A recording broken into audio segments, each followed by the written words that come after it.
अस्सलामुअलैकुम to everyone. आज हम हेल्थ असेसमेंट का चैप्टर नंबर 4 स्टार्ट करने जा रहे हैं, जिसका नाम है assessment of the breast, axilla and genitalia. तो सबसे पहले हम उसकी नॉर्मल एनाटॉमी फिजियोलॉजी पढ़ेंगे और उसके बाद फिर उसकी असेसमेंट और एबनॉर्मलिटीज़ भी हम पढ़ेंगे। तो नॉर्मल एनाटॉमी हम ब्रेस्ट की स्टार्ट करने जा रहे हैं, जिस the breast also called mammary glands in women lie on the interior chest wall. इसको हम मेमरी ग्लैंड भी कहते हैं और ये चेस्ट वॉल के इंटीरियर साइड मतलब आगे की तरफ होता है। They are located vertically between second और थर्ड एंड द सिक्स्थ और seventh over the pectoralis major muscle and the serratus interior muscle and horizontally between the sternal border and the mid axillary line. जो chest होते हैं ये vertically present होते हैं, जो कि सेकंड और थर्ड जो रिब्स होता है उसमें उससे स्टार्ट होकर सेवंथ और सिक्स्थ और सेवंथ रिब्स तक होते हैं। और इसके नीचे जो मसल होते हैं उसको हम पेक्टोरल्स मेजर मसल कहते हैं और सेरेटस एंटीरियर मसल कहते हैं। इसके अलावा ब्रेस्ट का जो स्ट्रक्चर है, each breast has a centrally located nipple of pigmented erectile tissue ringed by an areola that's darker than the adjacent tissue. जो हर एक ब्रेस्ट होता है इसके सेंट्रल में एक निपल होता है जो कि इरेक्टाइल मतलब बाहर की तरफ प्रोट्रूड हुआ होता है और जिसको हम निपल कहते हैं। Sebaceous gland also called Montgomery tubercles are secreted on the areolar surface along with the hair follicles, कि हेयर फॉलिकल्स के जरिए सिक्रीशन करता है। Although we tend to focus on assessing the female breast, don't ignore part of an assessment in the male patient. In men, breast structure include a nipple, an areola and flat tissue bordering the chest wall. जैसे कि हम female की breast को assess करते हैं उसी तरह हम मेल की ब्रेस्ट को भी असेस करते हैं। जो पार्ट मेल के ब्रेस्ट के होते हैं वही पार्ट फीमेल के ब्रेस्ट में भी होते हैं, लेकिन फीमेल के ब्रेस्ट जो है उसमें जो फैट्स है या फैटी एसिड है, जो फैट है वो बहुत ज़्यादा होता है।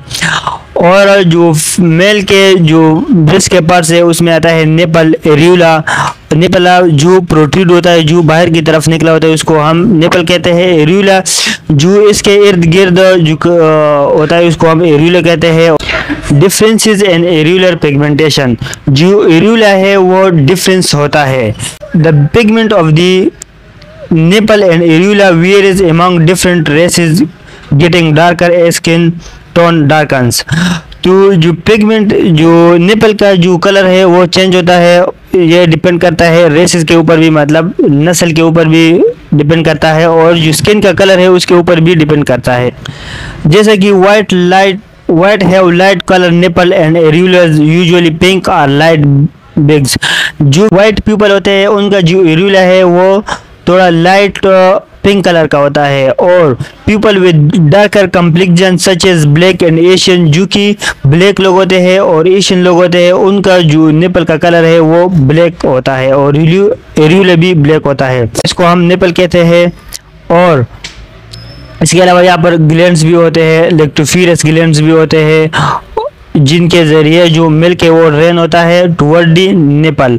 और इसके अलावा जो कॉपर लिगामेंट होते हैं जो कि ब्रेस्ट को सपोर्ट देते हैं। इसके अलावा पेक्टोरस मसल होते हैं, ये ब्रेस्ट के नीचे पेक्टोरस मसल भी होते हैं और ये फैट भी होते हैं ब्रेस्ट के नीचे। व्हाट लाइज बीनीथ, मतलब ब्रेस्ट के नीचे और क्या है। Beneath the skin are glandular fibrous and fatty tissue that vary with the proportion with age, weight, gender and other factors such as pregnancy। Breast के नीचे मुख्तलिफ किस्म के टिश्यू होते हैं, ग्लैंडुलर भी होते हैं, फाइब्रस और फैटी टिश्यू भी होते हैं, जो कि एज के हिसाब से, वेट के हिसाब से और जेंडर के हिसाब से चेंज होते हैं। जैसे कि फॉर एग्जांपल अगर कोई मेल है तो उसके ब्रेस्ट के नीचे जो ग्लैंडुलर फैटी टिश्यू है वो कम होते हैं बमुकाबले फीमेल के जो ब्रेस्ट होते हैं उसमें जो फैट होते हैं वो ज़्यादा होते हैं। और एज ए प्रेगनेंसी में जो फीमेल के जो ब्रेस्ट होता है वो टेंडर होते हैं, मतलब सख्त होते हैं, और जो नॉर्मल फीमेल होते हैं उनका जो ब्रेस्ट होता है नॉर्मली वो टेंडर नहीं होते, वो नरम होते हैं। तो ये वेरिएशन करता है टाइम के ऊपर भी और एज के ऊपर भी और जेंडर वेट के लिहाज से भी ये वेरिएशन करता है। A small triangle of tissue called the tail of Spence project into the axilla. और इसमें एक टिश्यू होता है जिसको हम एक्सिलरी ऑफ द स्पेंस या टेल ऑफ स्पेंस भी कहते हैं, जो कि एक्सिला की तरफ प्रोट्रूड हुआ होता है, मतलब उसकी तरफ थोड़ा गया होता है। और इसके अलावा मैंने आप लोगों को बताया भी कि इसमें कॉपर्स लिगामेंट होते हैं जो ब्रेस्ट को सपोर्ट देते हैं। और इसके अलावा इसमें मंटिग्यूमेरी ट्यूबरकुला जो कि सिक्रीशन करता है हेयर फॉलिकल्स के ज़रिए, जो एरियोला है उसमें, और ये निपल है जो कि प्रोट्रूड होता है बाहर की तरफ। Lobes and duct in women 12 to 25 glandular lobes containing alveoli that produce milk surrounds each breast। Women में तकरीबन 12 से लेकर 25 तक ग्लैंडुलर लूब्स होते हैं जिनके अंदर अल्वियोली होते हैं जो कि मिल्क की प्रोडक्शन करता है, और लेक्टोफिरस डक्ट के ज़रिए वो फिर निपल में आते हैं। तो ये एमसीक्यूज में आता है कि फीमेल में ग्लैंडुलर डक्ट्स कितने होते हैं, तो तकरीबन 12 से लेकर 25 तक ग्लैंडुलर लूब्स होते हैं। और ये भी आता है एमसीक्यूज में कि वो क्या सिक्रीट करता है, तो मिल्क जो है उसकी सिक्रीशन करता है। और ऐसे भी एमसीक्यूज आते हैं कि मिल्क की सिक्रीशन कौन से लोब्स करते हैं, तो उसको हम ग्लैंडुलर लोब्स कहते हैं। इसके अलावा ब्रेस्ट में और एक्जिला में लिम्फ नोड्स भी होते हैं। तो the breast hold several lymph node change each serving different areas. जो ब्रेस्ट है उसमें मुख्तलिफ किस्म के लिम्फ नोड्स होते हैं और मुख्तलिफ एरिया में होते हैं। The pectoral lymph node drain lymph from most of the breast and interior chest. जो पेक्टोरल लिम्फ नोड होता है वो ब्रेस्ट और इंटीरियर चेस्ट मतलब जिससे उससे लिम्फ फ्लूइड को ड्रेन करता है। और जो brachial nodes drain most of arm, और जो ब्रेकियल नोड है वो आर्म से लिम्फ फ्लूइड को लेकर आता है। और सब कैपुलर लिम्फ नोड है वो पोस्टीरियर चेस्ट वाल से मतलब चेस्ट के पिछले हिस्से से और आर्म से लिम्फ फ्लूइड को लेकर आता है। और मिड एक्सिलरी लिम्फ नोड जो होता है वो सीरेटस एंटीरियर मसल से मतलब फॉर एग्जांपल जो कि एक्जिला में प्रेजेंट है उससे लिम्फ फ्लूइड लेकर आता है। पेक्टोरल और ब्रेकियल और सब केपुलर लिम्फ नोड से मतलब इन चारों से लिम्फ नोड लेकर आता है और फिर उसको वापस सर्कुलेशन में करता है। इन women the internal memory nodes drain the memory lobes. और जो वुमेन होते हैं उनमें जो इंटरनल मेमोरी नोड्स होते हैं वो मेमोरी लोब से लिम्फ फ्लूइड को लेकर आता है। और जो superficial lymphatic as time goes on मतलब जैसे ही टाइम बढ़ता है तो फीमेल के ब्रेस्ट में क्या क्या चेंजेस आते हैं और मुख्तलिफ स्टेजेस में फीमेल के ब्रेस्ट में क्या क्या चेंजेस आते हैं। In female the breast start to change in puberty and continue changing during the reproductive years, pregnancy and menopause. जो फीमेल के ब्रेस्ट होते हैं वो चेंज होते हैं प्यूबर्टी में और रिप्रोडक्टिव ईयर्स में, प्रेगनेंसी में और मेनोपॉज में।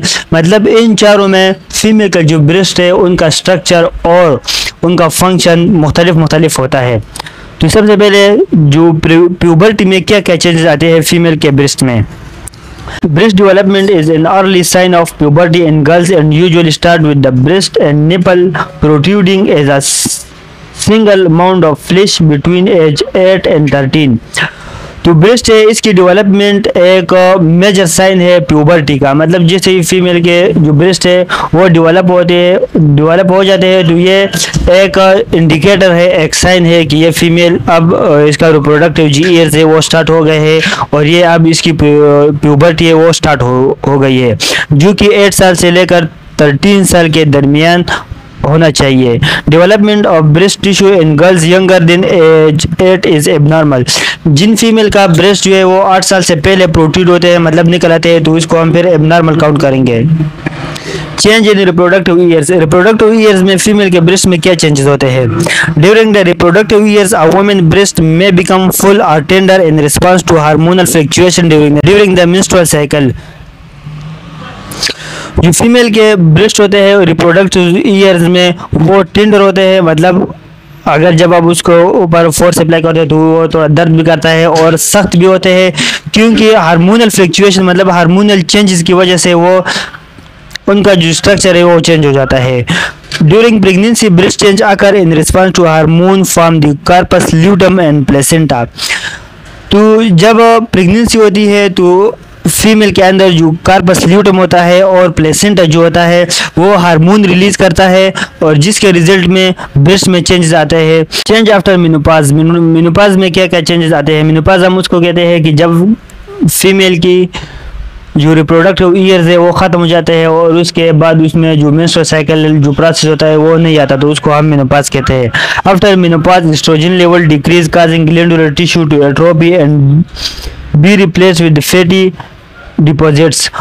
जब मेनोपॉज स्टार्ट हो जाता है और ख़त्म भी हो जाता है तो एस्ट्रोजन का लेवल है वो कम हो जाता है, और इसके रिजल्ट में जो ग्लैंडुलर टिश्यू है वो ख़त्म हो जाता है, और ग्लैंडुलर टिश्यू के बजाय वहाँ पर फैटी डिपॉजिट्स आ जाते हैं, मतलब वहाँ पर फिर फैट्स आ जाते हैं। Breast change through out the life span. आप तस्वीर में देख सकते हैं कि जैसे कि बिफोर एज 8 जो 8 साल के बच्चे होते हैं जो ब्रेस्ट है वो बाहर नहीं निकलते, और प्रेगनेंसी के दरमियान इस तरह के होते हैं, और आफ्टर प्रेगनेंसी इसके अलावा जो 8 और 13 साल के दरमियान होते हैं उनके ब्रेस्ट मतलब मुख्तलिफ एजेस में मुख्तलिफ शेप ये इख्तियार कर लेते हैं। तो अब आ जाते हैं हम असेसमेंट ऑफ द ब्रेस्ट।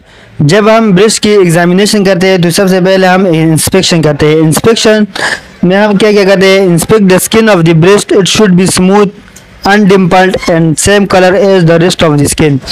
जब हम फीमेल के ब्रेस्ट को असेस करते हैं उसमें की इंस्पेक्शन करते हैं तो हम स्किन की कलर को देखते हैं, और इसके अलावा वो जो है वो स्मूथ होना चाहिए। जब हम उसको स्मूथ होना चाहिए और अनडिम्पल मतलब उसमें कोई दाने वगैरह नहीं होने चाहिए, और जो इसका जो कलर होता है वो जैसे ही बाकी बॉडी का कलर है उसी तरह होना चाहिए। ऐसा ना हो कि ब्रेस्ट का जो कलर है वो बहुत ज़्यादा सुर्ख हो या कोई पीला हो, साइनोसिस वगैरह कोई और एबनॉर्मलिटी ना हो इसमें।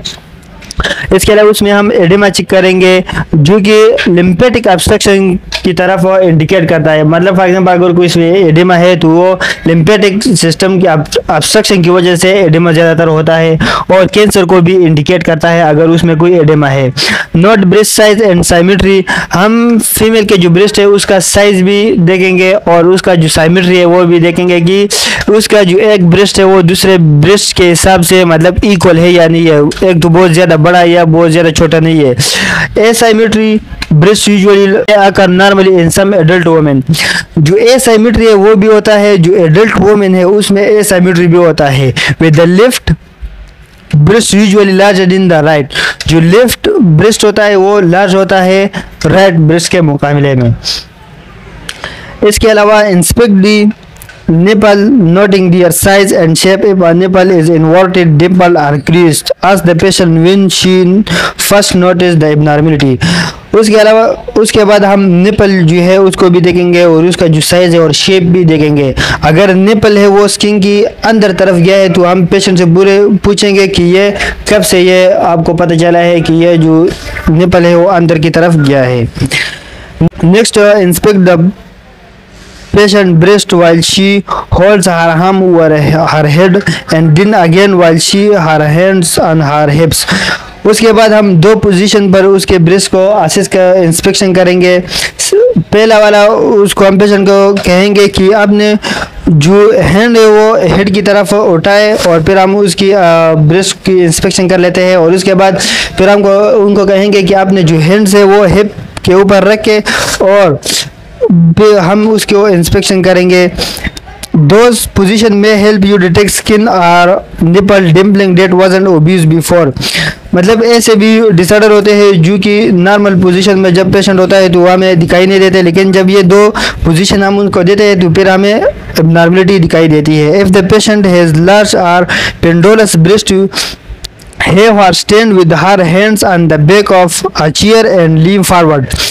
अगर किसी पेशेंट का जो ब्रेस्ट है वो पेंडोलस है मतलब बहुत ज़्यादा लार्ज है मतलब नीचे लटकते हैं, तो फिर हम पेशेंट को कहेंगे कि आप चेयर्स के बैक साइड पर जाए और लीव फॉरवर्ड करें, मतलब अपना जो फेस है और जो अपना जो चेस्ट है वो चेयर्स के ऊपर लेकर आए, तो फिर हम उसको देखेंगे कि उसमें कोई एबनॉर्मलिटी वगैरह तो नहीं है। और इस पोजीशन से हमें जो ब्रेस्ट के जो एबनॉर्मलिटी है वो सही तरीके से पता चलता है, और उसमें एसाइमेट्री है वगैरह तो वो भी हमें सही तरीके से पता चलता है। अब palpation, ask the patient to lie in supine position. जब हम ब्रेस्ट की पाल्पेशन करते हैं तो हम पेशेंट को सुपाइन पोजीशन देंगे और उसके जो शोल्डर है उसके नीचे एक पिलो रखेंगे। Have the patient put her hand behind her head on the side you are examining। जो भी साइड हम एग्जामिन करने जा रहे हैं तो हम पेशेंट को कहेंगे कि वही हैंड आपने हेड के नीचे रखें। This spread the breast eventually across the chest and make finding nodule easier. तो इससे जो भी न्यूड्यूल है वो फिर हमें आसानी से पता चल जाता है। If her breast are small she can leave her arm at her side. अगर किसी फीमेल के ब्रेस्ट जो है वो स्मॉल है तो हम उसको कह सकते हैं कि आप नॉर्मल जो हैंड है वो ज़मीन पर भी रख सकते हैं।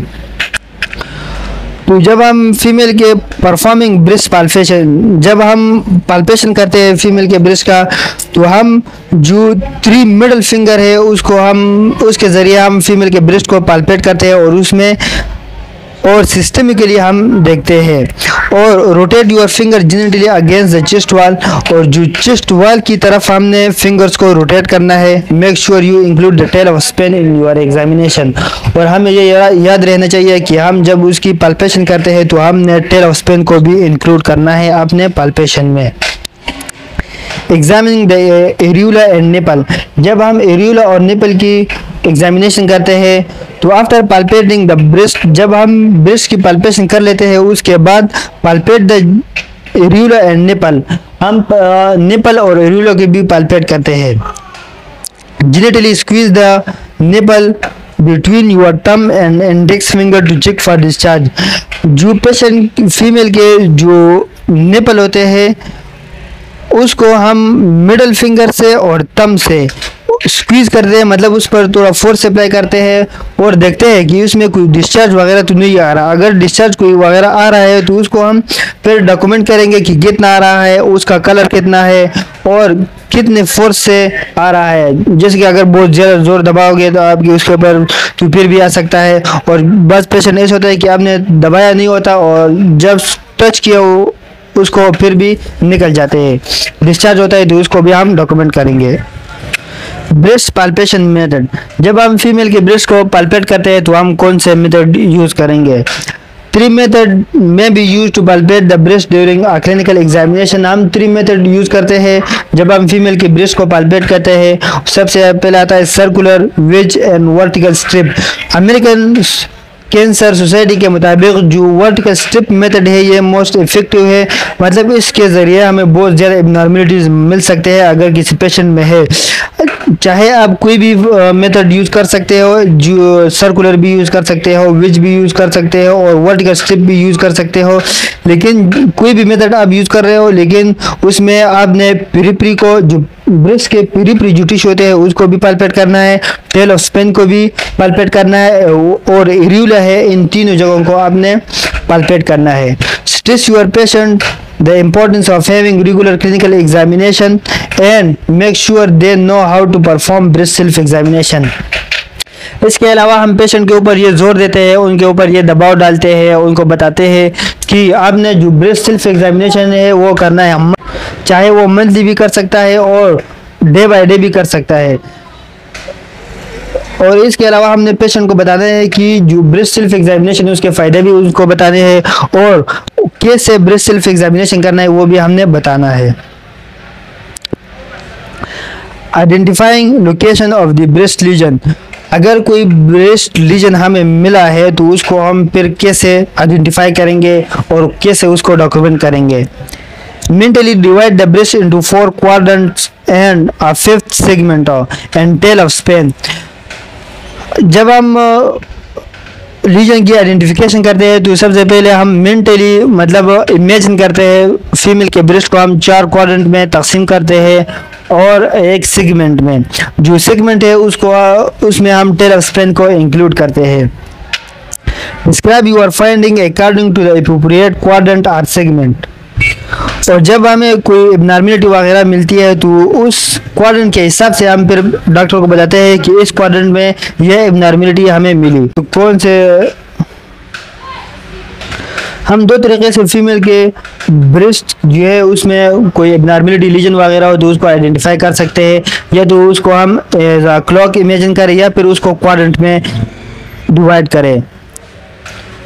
तो जब हम फीमेल के ब्रेस्ट का कोई लम्प वगैरह कोई लीजन वगैरह मिल जाता है तो उसको हम कैसे डॉक्यूमेंट करेंगे? Documenting a breast limp, if you palpate a limp record these characteristics. जब कोई लिम्फ हमें मिल जाता है तो उसको हम इस तरह डॉक्यूमेंट करेंगे।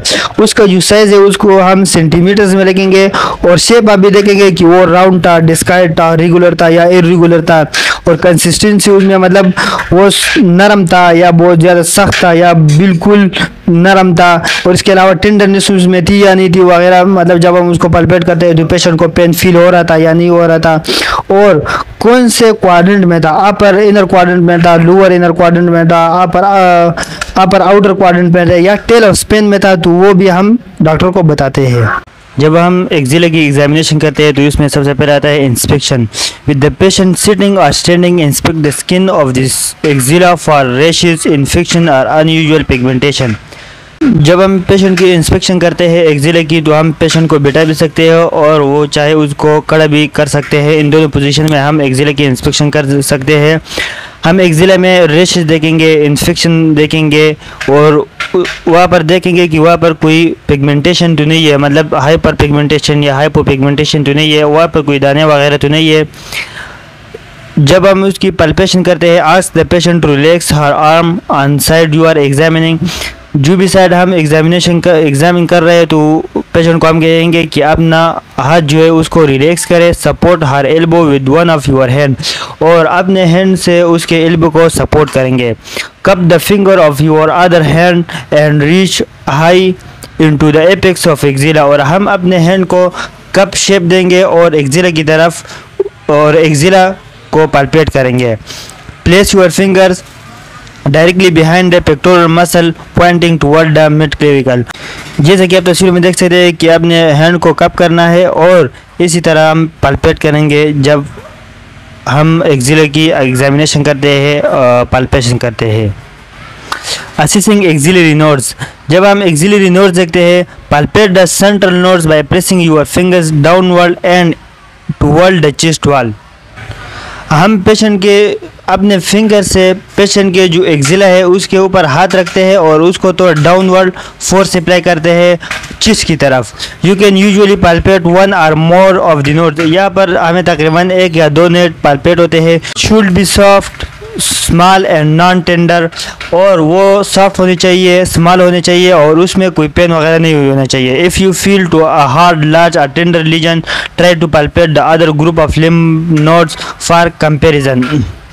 अगर हमें कोई दूसरा लिम्फ नोड ऐसे मिले जो हार्ड हो और उसमें कोई टेंडरनेस वगैरह हो या कोई लीजन वगैरह हो तो हम दूसरे हैंड के एक्जिला में भी देखते हैं कि, और फिर उन दोनों लिम्फ नोड को हम कंपेयर करते हैं कि एक एक्जिला के लिम्फ नोड दूसरे एक्जिला के लिम्फ नोड से मुख्तलिफ है या दोनों सेम है।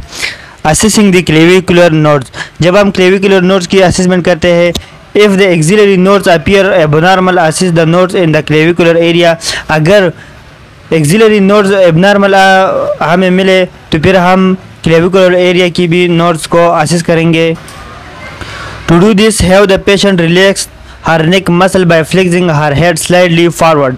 जब हम क्लेविकुलर एरिया की लिम्फ नोड को असेस करते हैं तो हम पेशेंट को कहेंगे कि अपने नेक जो है उसको रिलैक्स करें। Stand in front of her and hook your fingers over the clavicle beside the sternocleidomastoid muscle। और हम पेशेंट के सामने खड़े हो जाते हैं और sternocleidomastoid muscle है उसके इर्द गिर्द जो लिम्फ नोड होते हैं उसको हम पल्पेट करते हैं। Rotate your finger deeply into the area to feel the supraclavicular nodes. और हम जो अपने फिंगर है उसको डीपली रोटेट करते हैं और जो सुप्रा क्लेविकुलर नोड्स है उसको फील करते हैं। जैसे कि तस्वीर में दिखाया हुआ है कि कैसे हम एक्सिलरी नोड्स को पल्पेट करते हैं। Examining the female reproductive system, जब हम फीमेल की रिप्रोडक्टिव सिस्टम में या जो जेनेटिलिया है उसको एग्जामिनेशन करते हैं। First ask the patient to void, पहले हम पेशेंट को बताएंगे कि आपने पेशाब करना है। Then have her disrobe and put on an examination gown, और फिर जो भी एरिया मतलब जो एरिया को हम असेस करने जा रहे हैं उसको छोड़कर बाकी जो एरिया है उसके ऊपर हम गोन फैलाएंगे। Help her into the dorsal lithotomy position, और हम पेशेंट को लिथोटमी पोजीशन देंगे। ये तस्वीर में है, इसको हम लिथोटमी पोजीशन कहते हैं। तो एमसीक्यूज में आ सकता है कि during examination of the female genitalia which position is appropriate. तो जो लिथोट में पोजीशन है, लिथोट में पोजीशन हम उसको देते हैं explain the procedure to her before the examination. और जो भी प्रोसीजर हम करने जा रहे हैं तो उस पहले हम पेशेंट को बताएंगे कि हम ये प्रोसीजर करेंगे। Inspecting the external genitalia, put on gloves using your index finger and thumb, genitally spread the labia majora and labia minora। जब हम एग्जामिनेशन करते हैं तो सबसे पहले हमने ग्लव्स को पहनना है और उसके बाद जो इंडेक्स फिंगर है और थंब है उसके ज़रिए जो लाइबा मेजोरा है और लाइबा मिनोरा है उसको सेपरेट करना है, उसको स्प्रेड करना है। लोकेट द यूरेथ्रल मिथस, और फिर जो यूरेथ्रल मिथस है उसको ऊपर फोकस करना है। It should be a pink irregular slight like opening at the mid line, और ये जो है पिंक होना चाहिए, इरेगुलर हो जाना चाहिए और इसका जो ओपनिंग है वो मिड लाइन में होना चाहिए, जस्ट अबव द विजाइना, जो कि विजाइना के ऊपर होता है। Note the presence of discharge और अल्सरेशन, और ये देखेंगे कि इससे कोई डिस्चार्ज या कोई अल्सरेशन वगैरह तो इसमें नहीं है। Inspect for pubic hair and assess sexual maturity, और जो फीमेल के जो प्यूबिक हेयर है हम उसको देखेंगे और उसके अलावा जो मैच्योरिटी है वो भी हम देखेंगे, जो कि हमें पता चल जाता है कि प्यूबर्टी में जो प्यूबिक हेयर है वो आ जाते हैं। The labia should be moist and free from lesion, जो labia दोनों labia मेजोरा और मिनोरा दोनों ये मोइस्ट होने चाहिए, मतलब नमदार होने चाहिए और इसमें कोई लीजन वगैरह नहीं होने चाहिए। Normal discharge varies from clear before ovulation to white and opaque after ovulation. जब नॉर्मल डिस्चार्ज इसमें होता है, जब फीमेल में ओवुलेशन नहीं होता तो इसमें एक इससे क्लियर डिस्चार्ज होता है, लेकिन जब ओवुलेशन हो जाता है तो इसके बाद ओपेक डिस्चार्ज होता है ओवुलेशन के बाद। It should be odourless and non irritating to the mucosa, और ये ऑर्डरलेस मतलब इसमें कोई बदबू वगैरह नहीं होने चाहिए और ये जो पेशेंट है उसको भी इरिटेट नहीं करता। Examine the vestibule, check for swelling, redness, lesion, discharge and unusual odour. इसके बाद फिर हम वेस्टिब्यूल को एग्जामिन करते हैं और इसमें कोई स्वेलिंग, रेडनेस, लीजन, डिस्चार्ज वगैरह या कोई उससे तो स्मेल नहीं आ रहा वो भी हम देखते हैं। Inspect the vaginal opening, noting whether the hymen is intact or perforated, और इसके बाद हम हाइमन को भी देखते हैं कि वो सही है और या वो ख़त्म हो गया है, जो कि नॉर्मल ख़त्म हैवी वर्क की वजह से ख़त्म भी हो सकता है। दूसरा हमारे पास आता है इंस्पेक्शन हो गया तो पाल्पेटिंग एक्सटर्नल जेनिटेलिया। जब हम एक्सटर्नल जेनिटेलिया को कैसे पाल्पेट करते हैं, spread the labia with one hand and palpate with other hand. हम जो एक हैंड से हम लाइबा मेजोरा और लाइबा मिनोरा को पाल्पेट करते हैं और दूसरे हैंड से हम लाइबा मिनोरा और लाइबा मेजोरा को सेपरेट करते हैं, अलग करते हैं। The labia should be soft and the patient shouldn't feel any pain. जब हम उसको पाल्पेट करते हैं तो पेशेंट को पेन फील नहीं होना चाहिए। नॉट स्वेलिंग, हार्डनेस और टेंडरनेस, हार्डनेस और स्वेलिंग या टेंडरनेस मतलब जब हम उसको पाल्पेट करते हैं तो उसको दर्द नहीं हो रहा, ये भी देखते हैं। If you detect a mass or lesion, palpate it to determine it size, shape and consistency. और अगर हमें कोई एबनॉर्मल मास या लीजन वगैरह मिला तो उसको हम पाल्पेट करते हैं, उसकी साइज़ को देखते हैं, उसकी शेप को देखते हैं और उसकी कंसिस्टेंसी को भी देखते हैं। उसकी सख्ती कंसिस्टेंट है, हम उसको कहते हैं कि वो कितना हार्ड है, कितना सॉफ्ट है, या बहुत ज़्यादा हार्ड है या बहुत ज़्यादा सॉफ्ट है। इफ़ यू फाइंड स्वेलिंग और tenderness, see if you can palpate the Bartholin skin which normally aren't palpable. और अगर कोई स्वेलिंग वगैरह हमें मिले तो फिर हम बार्टोलिन की ग्लैंड्स को पाल्पेट करते हैं। अगर वो हम पाल्पेट कर सके मतलब हमें फील हुआ तो ये एबनॉर्मल है, नॉर्मल हम बार्टोलिन ग्लैंड को पाल्पेट नहीं कर सकते। इंस्पेक्टिंग द इंटरनल जेनिटेलिया, जो कि हमारे कोर्स का हिस्सा नहीं है तो इसलिए हम नहीं पढ़ते। और लुक टू स्पेकुला, स्पेकुला ये एक इंस्ट्रूमेंट है जिसके ज़रिए हम फीमेल का इंटरनल जेनिटेलिया देखते हैं। इसमें फिर टाइप्स होते हैं, एक पेडर्सन, ग्रेव्स और प्लास्टिक। जो प्लास्टिक है वो मतलब एक दफ़ा यूज़ करने के लिए हम इस्तेमाल करते हैं, और जो ग्रेव्स है ये मोस्ट कॉमनली यूज़ होता है। और पेडर्सन, जो पेडर्सन स्पेकुला होता है ये हम उन पेशेंट के लिए यूज़ होते हैं जिनका हाइमन इंटेक होता है और उनके कोई बच्चे नहीं होते, मतलब प्यूबर्टी से पहले जिनके हम जेनिटेलिया चेक करते हैं तो उसके लिए हम पेडर्सन यूज़ करते हैं, और एडल्ट के लिए ग्रीव्स, और एक दफ़ा इस्तेमाल करने के लिए हम प्लास्टिक वाला यूज़ करते हैं।